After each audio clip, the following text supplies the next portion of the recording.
दोस्तों, स्वागत है आपका पॉजिटिव ऑरा चैनल पर। सोचिए, एक बाप जिसने पूरी जिंदगी अपनी इज्जत और धर्म को सबसे ऊपर रखा, लेकिन एक दिन वही बाप मजबूरी में अपनी ही बेटी के गहने गिरवी रखने निकल पड़े। क्या ये पाप है या एक पिता की सबसे बड़ी मजबूरी?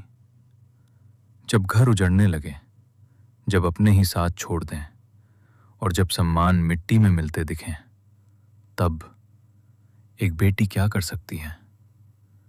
ये कहानी है एक ऐसे बाप की जो टूट चुका है और एक ऐसी बेटी की जो अपने त्याग से सब कुछ संभाल लेती है। जहां धर्म और मजबूरी टकराते हैं, जहां इज्जत और गरीबी आमने सामने खड़ी होती है और जहां इंसानियत आखिर जीत जाती है, तो सुनिए मुंशी प्रेमचंद की दिल को छू लेने वाली कहानी, बेटी का धन। अगर आपको ऐसी ही मर्मस्पर्शी और सच्ची कहानियां पसंद हैं, तो अभी चैनल को सब्सक्राइब कर लीजिए। बेतवा नदी दो ऊंचे ऊंचे किनारों के बीच कुछ इस तरह छिपी हुई बहती थी मानो किसी निर्मल हृदय में साहस और उत्साह की धीमी सी ज्योति छिपी हो।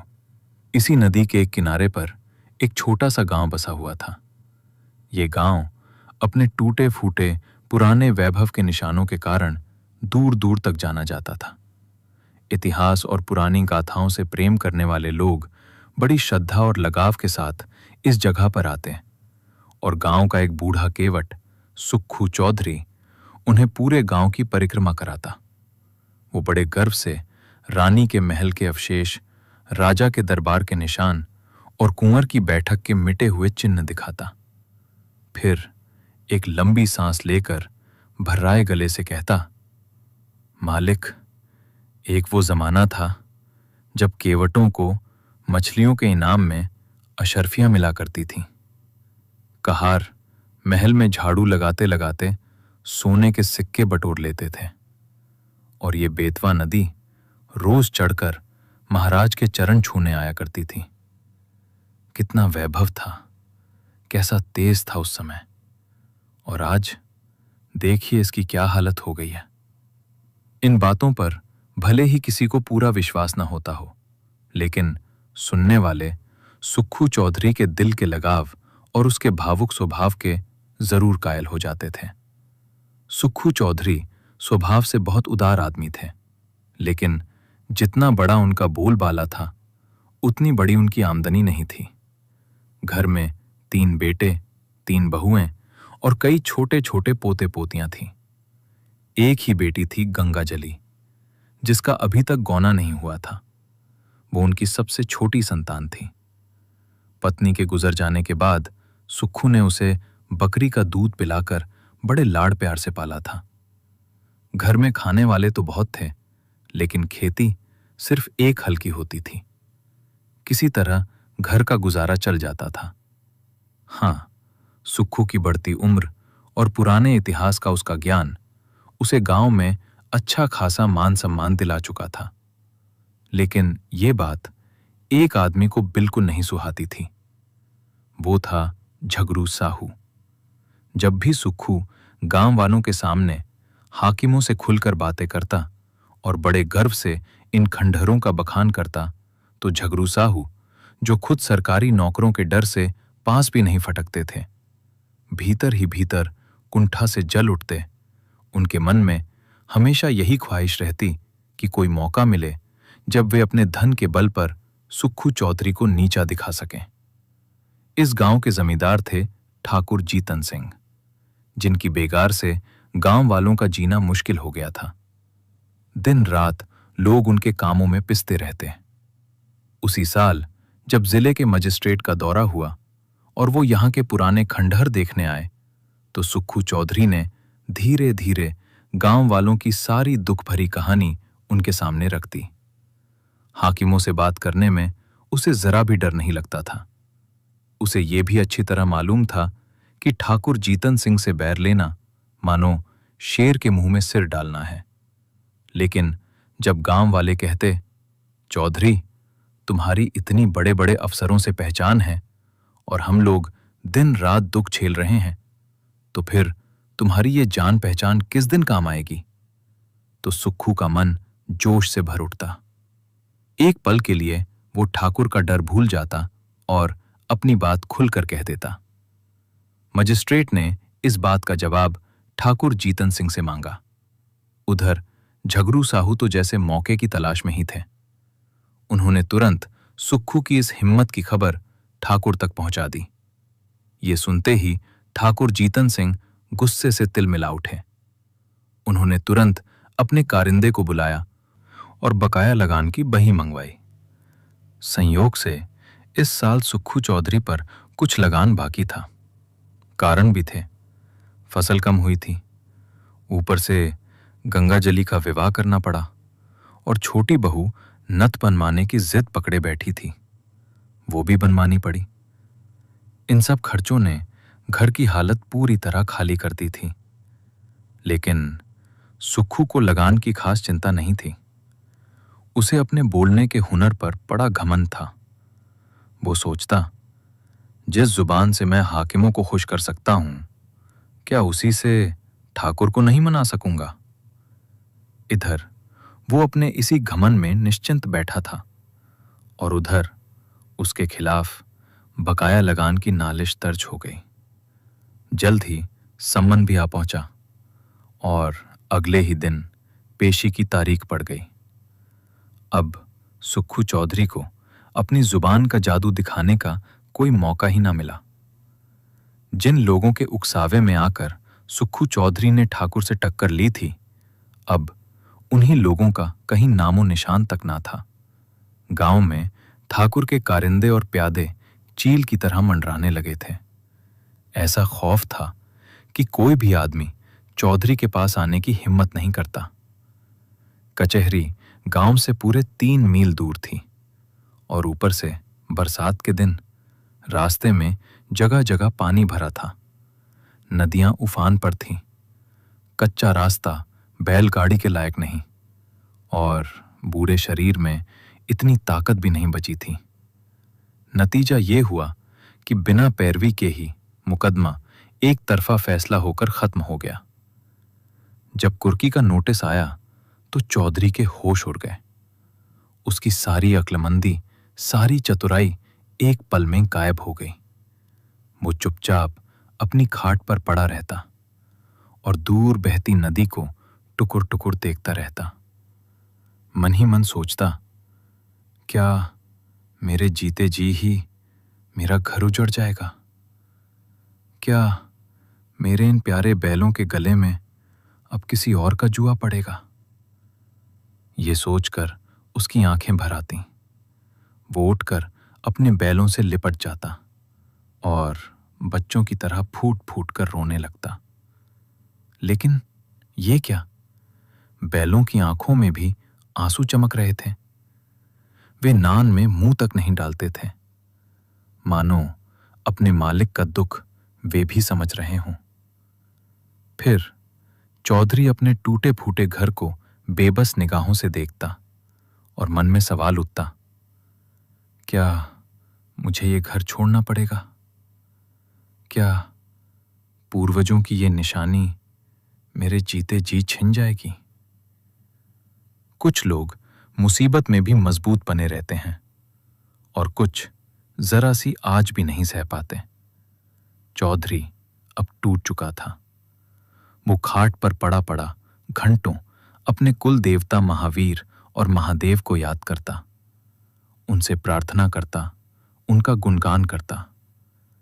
उसके जले हुए मन को अब बस इसी भक्ति का सहारा था।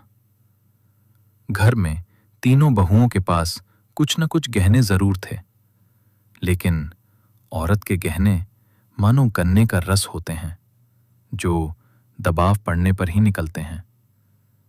चौधरी जाति से भले ही साधारण था, लेकिन स्वभाव से बहुत ऊंचा था। उसे अपनी बहुओं से ऐसी बात कहना भी शर्म की बात लगती थी। शायद ये ख्याल उसके मन में आया ही नहीं।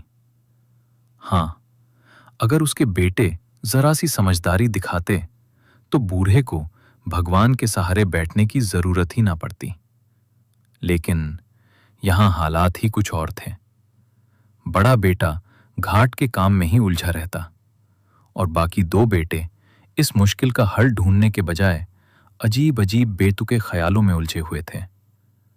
मंझले बेटे झिंगुर ने मुंह बनाकर कहा, "अह, इस गांव में रखा ही क्या है? जहां कमाऊंगा वहीं खाऊंगा और उस जीतन सिंह की मूछें एक एक करके नोच लूंगा।" छोटा बेटा फक्कड़ भी अकड़ कर बोला, "मूछें तुम नोच लेना, नाक तो मैं उड़ाऊंगा, नक्ता बनाकर छोड़ूंगा उसे।" दोनों अपनी ही बातों पर जोर जोर से हंस पड़े और मछली पकड़ने चल दिए। गांव में एक बूढ़े ब्राह्मण भी रहते थे। मंदिर में पूजा करते और रोज नदी पार जाकर अपने यजमानों को दर्शन देते, लेकिन कभी खेवे का किराया नहीं देते थे। तीसरे दिन वो छिपते छिपाते जमींदार के गुप्तचरों से बचकर सुक्खू चौधरी के पास पहुंचे। सहानुभूति भरे स्वर में बोले, "चौधरी, कल ही आखिरी दिन है और तुम अभी तक यूं ही पड़े हो। क्यों नहीं, घर का सामान समेटकर कहीं और भिजवा देते। न हो तो समधी के यहां भेज दो, जो बच जाए वही सही। घर की मिट्टी तो कोई उखाड़ कर ले नहीं जाएगा।" चौधरी खाट पर लेटा हुआ था। धीरे से उठकर बैठ गया, आकाश की ओर देखा और बोला, "जो भगवान की इच्छा होगी वही होगा। मुझसे ये छल कपट नहीं होगा।" कई दिनों की भक्ति और पूजा ने उसके मन को एकदम साफ और पवित्र बना दिया था। अब उसे धोखा और चालाकी से घृणा होने लगी थी। ये सुनकर पंडित जी, जो ऐसे कामों में माहिर थे, शर्मिंदा हो गए। लेकिन घर के बाकी लोगों को भगवान पर इतना भरोसा नहीं था। धीरे धीरे घर का सामान इधर उधर खिसकाया जाने लगा। अनाज का एक दाना भी घर में नहीं छोड़ा गया। रात में नाव भर भर कर सामान जाता और खाली लौट आती। 3 दिन तक घर में चूल्हा तक नहीं जला। बूढ़े चौधरी के मुंह में अन्न तो दूर, पानी की एक बूंद भी नहीं गई। उधर औरतें भुने चने खाकर काम चला रही थीं और लड़के मछलियां पकड़ पकड़ कर मजे से खा रहे थे। लेकिन अगर इस कठिन व्रत में कोई चौधरी का सच्चा साथी था तो वो थी उसकी बेटी गंगाजली। वो बेचारी अपने बूढ़े बाप को बिना पानी के तलपते देख बिलक बिलक कर रोती रहती। कहते हैं, बेटों को माता पिता से वैसा प्रेम नहीं होता जैसा बेटियों को होता है। गंगाजली दिन रात यही सोचती रहती, मैं अपने दादा की मदद कैसे करूं? वो मन ही मन सोचती, अगर हम सब मिलकर ठाकुर जीतन सिंह के पास जाएं और दया की भीख मांगे तो शायद वो मान जाए। लेकिन दादा कभी इसके लिए तैयार नहीं होंगे। अगर वे खुद बड़े साहब के पास चले जाएं तो सब कुछ एक ही पल में ठीक हो सकता है। पर जैसे उनकी बुद्धि ही काम करना छोड़ चुकी है। इन्हीं विचारों में डूबी हुई गंगाजली अचानक एक उपाय सोच बैठी। उसका मुरझाया चेहरा एकदम खिल उठा। पुजारी जी सुक्खू चौधरी को समझाकर चले गए थे और इधर चौधरी ऊंचे स्वर में अपने सोए हुए देवताओं को बार बार पुकार रहे थे, कहाँ हो मेरे कृष्ण मुरारी, आओ मेरे दुख हर लो। तभी गंगाजली धीरे से आकर उनके पास खड़ी हो गई। चौधरी ने उसे देखा और हैरानी से पूछा, क्यों बेटी, इतनी रात को बाहर क्यों आई है? गंगाजली ने हल्की पीड़ा भरी आवाज में कहा, जब किस्मत में ही बाहर रहना लिखा हो तो घर में कैसे रहूं? चौधरी फिर पुकार उठे, कहाँ हो तुम कृष्ण मुरारी, मेरे दुख दूर करो। गंगाजली अब खड़ी ना रह सकी, वहीं बैठ गई और धीरे से बोली, 3 दिन से भजन ही तो गा रहे हो। घर बचाने का भी कोई उपाय सोचा है, या इसे ऐसे ही मिट्टी में मिल जाने दोगे? हम सबको क्या पेड़ के नीचे रखोगे? चौधरी ने टूटे हुए स्वर में कहा, बेटी, मुझे तो कोई उपाय नहीं सूझता। भगवान जो चाहेंगे वही होगा। फिर आंखें बंद करके बोले, जल्दी आओ गिरधर गोपाल, क्यों देर करते हो? गंगा जली ने धीरे से कहा, मैंने एक उपाय सोचा है, कहो तो बताऊं? चौधरी तुरंत उठकर बैठ गए। क्या उपाय है बेटी? गंगा जली बोली, मेरे गहने झगरू साहू के यहां गिरवी रख दो। मैंने जोड़कर देख लिया है, इतने रुपए मिल जाएंगे कि काम चल जाएगा। चौधरी ने गहरी सांस ली और दुखी स्वर में बोले, बेटी, तुझे ये कहते शर्म नहीं आई? शास्त्रों में तो मुझे तुम्हारे गांव का पानी पीना भी मना है। तुम्हारी देहरी पर कदम रखना भी पाप है। क्या तू मुझे नरक में धकेलना चाहती है? गंगा जली पहले से तैयार थी। वो शांत स्वर में बोली, मैं तुम्हें अपने गहने दे थोड़े ही रही हूं, अभी ले लो, काम चला लो, फसल पर फिर छुड़ा लेना। चौधरी ने कड़क कर कहा, यह मुझसे नहीं होगा। अब गंगा जली का धैर्य टूट गया। वो जोश में आकर बोली, अगर तुमसे नहीं होगा तो मैं खुद जाऊंगी। मुझसे ये घर इस तरह उजड़ते नहीं देखा जाता। चौधरी झुंझलाकर बोले, बिरादरी में मैं मुंह कैसे दिखाऊंगा? गंगा जली तुनक कर बोली, बिरादरी में कौन ढिंडोरा पीटने जा रहा है?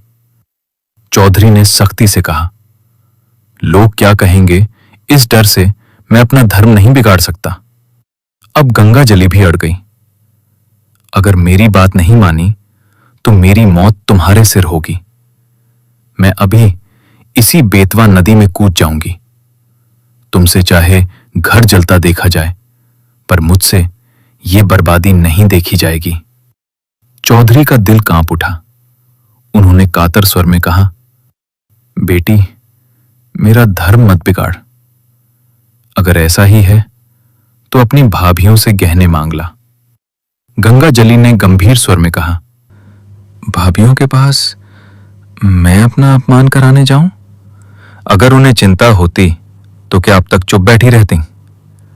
चौधरी अब बिल्कुल चुप हो गए। उनके पास कोई जवाब नहीं था। गंगा जली अंदर गई और अपने गहनों की पिटारी उठा लाई। एक एक करके सारे गहने चौधरी के अंगोछे में बांध दिए। चौधरी की आंखें भर आईं। वो दुख से बोले, हे राम, इस शरीर की कैसी दशा लिखी है। इतना कहकर वो उठ खड़े हुए। बहुत कोशिश की, लेकिन आंखों के आंसू छिपाए ना छिप सके। रात का सन्नाटा था। बेतवा नदी के किनारे किनारे रास्ता छोड़कर सुक्खू चौधरी गहनों की गठरी कांख में दबाए धीरे धीरे चुपके चुपके चल रहे थे, मानो कोई पाप की गठरी लेकर जा रहा हो। जब वो झगड़ू साहू के घर के पास पहुंचे तो ठिठक कर रुक गए। उन्होंने अपनी आंखें अच्छी तरह पोंछी ताकि किसी को यह पता ना चले कि चौधरी रो रहा था। झगड़ू साहू धागे की कमानी वाली मोटी ऐनक लगाए अपने सामने बही खाता फैलाए हुक्का गुड़गुड़ा रहे थे। दीपक की मध्यम रोशनी में वे उन धुंधले अक्षरों को पढ़ने की बेकार कोशिश कर रहे थे, जिनमें स्याही भी जैसे बड़ी कंजूसी से लगाई गई थी। बार बार ऐनक उतार कर साफ करते, आंखें मलते, लेकिन दीपक की बत्ती तेज करने का या दोहरी बत्ती लगाने का विचार शायद इसलिए नहीं करते थे कि कहीं तेल ज्यादा न खर्च हो जाए। उसी वक्त सुक्खू चौधरी ने आकर धीरे से कहा, जयराम जी। झगड़ू साहू ने सिर उठाकर देखा, पहचाना और बोले, अरे जयराम चौधरी, आओ आओ, कहो मुकदमे का क्या हुआ? ये लेन देन भी बड़ा झंझट का काम है। दिन भर सिर उठाने की फुर्सत नहीं मिलती। चौधरी ने अपनी पोटली को सावधानी से छिपाते हुए बनावटी लापरवाही से कहा, अभी तक तो कुछ नहीं हुआ। कल डिग्री होने वाली है। ठाकुर साहब ने पुरानी दुश्मनी निकालने का मौका पा लिया। अगर 2-4 दिन की भी मोहलत मिल जाती तो ये नौबत ना आती। छोटे साहब और बड़े साहब दोनों मुझे अच्छी तरह जानते हैं। अभी इसी साल मैंने उनसे नदी किनारे घंटों बातें की थीं, पर बरसात के दिन और ऊपर से एक दिन की भी मोहलत नहीं। क्या करता? इस समय तो बस रुपयों की चिंता है। झगड़ू साहू ने जरा हैरानी से पूछा, तुम्हें रुपयों की चिंता? अरे तुम्हारे घर तो लक्ष्मी का डेरा है, वो सब किस दिन काम आएगा? ये बात व्यंग में कही गई थी, क्योंकि पूरे गांव को यही लगता था कि चौधरी के घर धन दौलत की कोई कमी नहीं। ये सुनकर चौधरी का चेहरा उतर गया। वो दुखी स्वर में बोले, साहू जी, अगर पैसे होते तो मुझे किस बात की चिंता होती? तुमसे क्या छिपाना, 3 दिन से घर में चूल्हा तक नहीं जला। रो रो कर दिन कट रहे हैं। अब तो तुम्हारे ही सहारे हूं। ठाकुर साहब ने उजाड़ने में कोई कसर नहीं छोड़ी। झगड़ू साहू अंदर ही अंदर हिसाब लगाने लगे। वे चाहते तो थे कि ठाकुर भी खुश रहें, लेकिन चौधरी से भी बैर लेना नहीं चाहते थे। अगर सूद समेत पैसा आसानी से मिल जाए और ऊपर से एहसान भी जताया जा सके तो उन्हें कोई आपत्ति न थी। साथ ही अगर चौधरी की पहचान से उनका टैक्स भी हल्का हो जाए तो सोने पे सुहागा। उन्होंने धीरे से कहा, क्या बताएं चौधरी जी, आजकल हम भी खर्चों से परेशान हैं। उधार दिया पैसा वापस नहीं आता, ऊपर से टैक्स देना पड़ा। हाथ पूरी तरह खाली हैं। फिर भी बताओ, तुम्हें कितने रुपए चाहिए? चौधरी ने धीमे स्वर में कहा, डिग्री तो 100 रुपए की है। खर्चा वर्चा मिलाकर लगभग 200 समझ लो। अब झगड़ू साहू ने अपनी चाल चलनी शुरू की। उन्होंने पूछा, तुम्हारे लड़कों ने कोई मदद नहीं की? कुछ ना कुछ कमाते तो होंगे। ये वार सीधा दिल पर लगा। बेटों की लापरवाही जो पहले से चौधरी के मन में चुभ रही थी, अब और गहरी हो गई। वो दुखी होकर बोले, अगर लड़के काम के होते तो आज ये दिन क्यों देखना पड़ता? उन्हें तो बस अपने खाने पीने और मौज मस्ती से मतलब है। घर गृहस्थी का सारा बोझ मेरे ही सिर पर है। मैं जैसे तैसे संभालूं, उन्हें कोई मतलब नहीं। मरते दम तक ये बोझ पीछा नहीं छोड़ता, और जब मर जाऊंगा तो बस ऊपर से दिखावा करेंगे। फिर एक कड़वी मुस्कान के साथ बोले, गृहस्थी का काम ही ऐसा जंजाल है। झगड़ू साहू ने अब तीसरा वार किया। अच्छा, बहुओं से भी कुछ मदद नहीं मिल सकी? चौधरी ने भारी मन से कहा, बहू बेटे सब अपनी अपनी दुनिया में मगन हैं। मैं 3 दिन तक द्वार पर पड़ा रहा, न अन्न न पानी, लेकिन किसी ने हाल तक नहीं पूछा।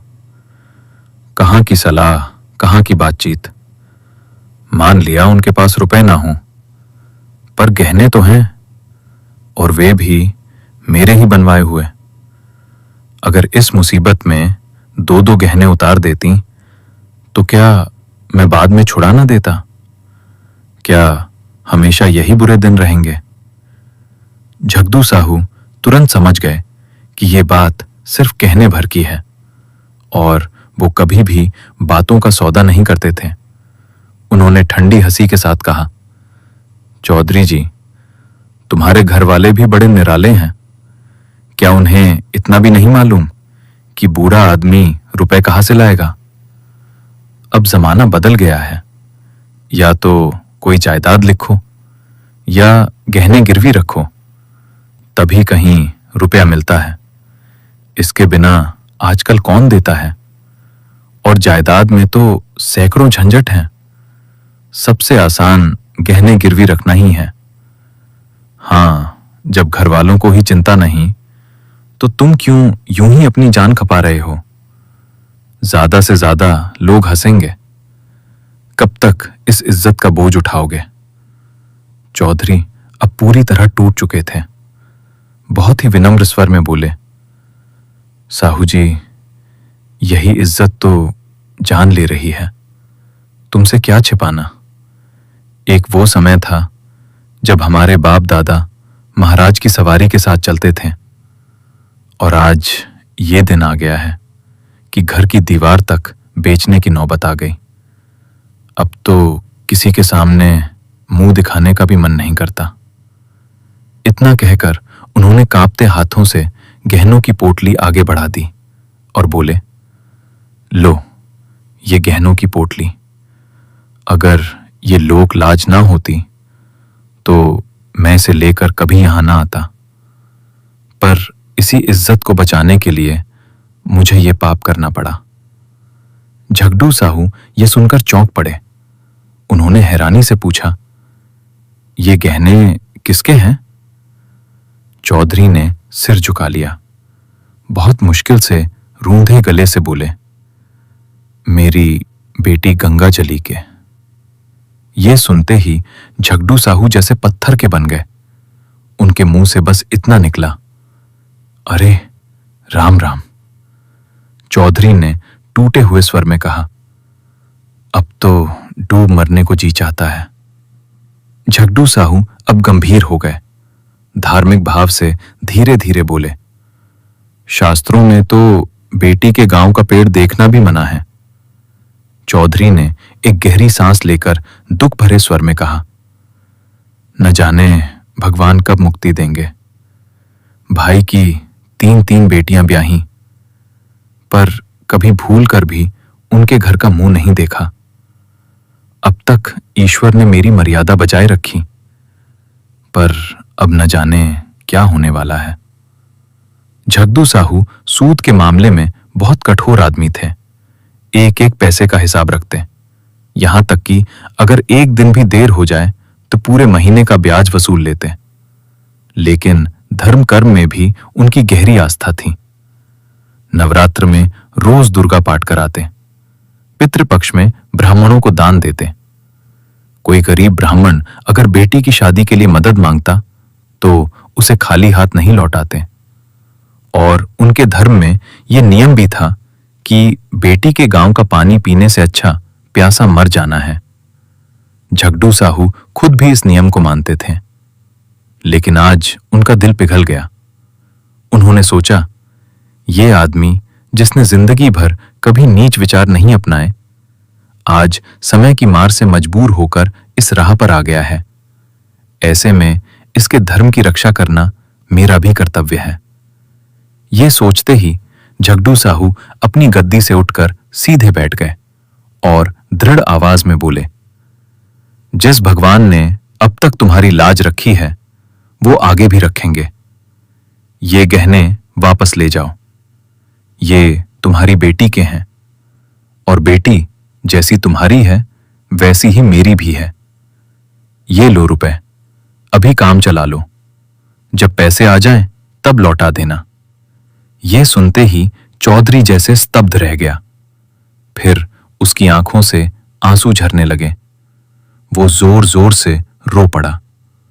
उसे लगा मानो स्वयं कृष्ण भगवान उसके सामने खड़े हों। वही झगड़ू जिसे वो कभी बुरा समझता था, आज उसे साक्षात देवता लग रहा था। रूंधे गले से भावुक होकर बोला, झगड़ू, आज तुमने मेरी इज्जत रख ली, मेरा धर्म बचा लिया। मैं क्या क्या कहूं। तुमने मुझे डूबने से बचा लिया। मेरी डूबती नाव को किनारे लगा दिया। भगवान कृष्ण तुम्हें इसका फल देंगे और मैं जब तक जिंदा रहूंगा तुम्हारा गुणगान करता रहूंगा।